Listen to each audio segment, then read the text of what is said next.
একটা ডিম, 1 কাপ দুধ দিয়ে কত সুন্দর যে একটা খুব সহজে 10 মিনিটে নাস্তা তৈরি করে ফেলা যায়।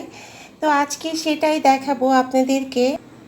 তো চলুন দেখে নিয়ে যাক। আশা করব পুরো রেসিপিটাতে সাথেই থাকবেন।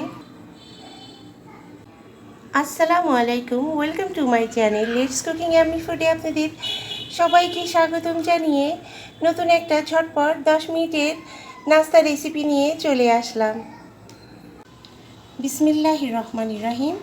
এখানে আমি ডিমটাকে ভালো করে ফেটিয়ে নিব। এখানে আমি 1 কাপ দুধ অ্যাড করে দিচ্ছি।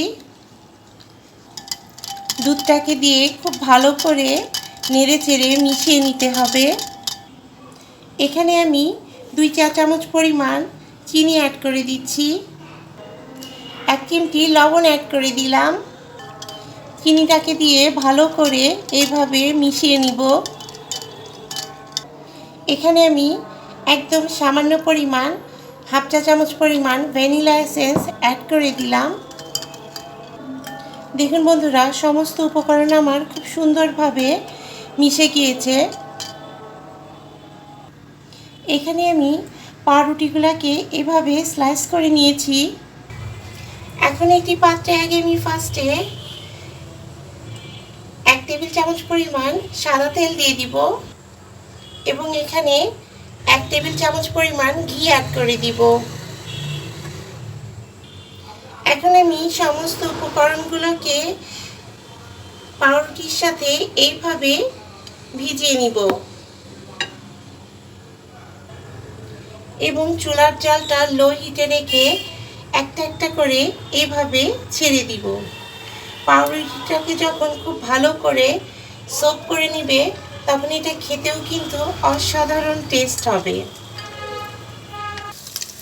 দেখুন বন্ধুরা, প্রত্যেকটা পাউরুটিকে আমি উল্টিয়ে দিয়েছি এবং এটাকে খুব লো হিটে ভাজতে হবে, না হলে খুব দ্রুত কালার চলে আসবে এবং ভিতরেরটাও কিন্তু কাঁচা থাকবে এবং মজা হবে না খেতে।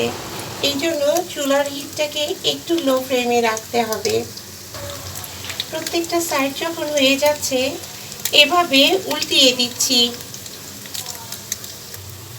এক এক করে পুরো পাউরুটিটাকে আমার ভাজা হয়ে গিয়েছে বন্ধুরা। দেখুন বন্ধুরা, সমস্ত পাউরুটিগুলো আমার ভাজা হয়ে গিয়েছে। সো দেখুন বন্ধুরা, ঝটপট তৈরি হয়ে গেল একটা ডিম দিয়ে এবং 1 কাপ দুধ দিয়ে দারুণ মজার রেসিপি। সকালের নাস্তা কিংবা বিকেলের নাস্তা কিংবা বাচ্চাদের টিফিনে অবশ্যই এটা দিতে পারবেন। বাচ্চারা খুব পছন্দ করে খেয়ে নেবে। তো রেসিপিটা ভালো লাগলে অবশ্যই লাইক করবেন এবং বেশি বেশি করে শেয়ার করে দিবেন। আজকের মতো এই পর্যায়ে আল্লাহ হাফেজ।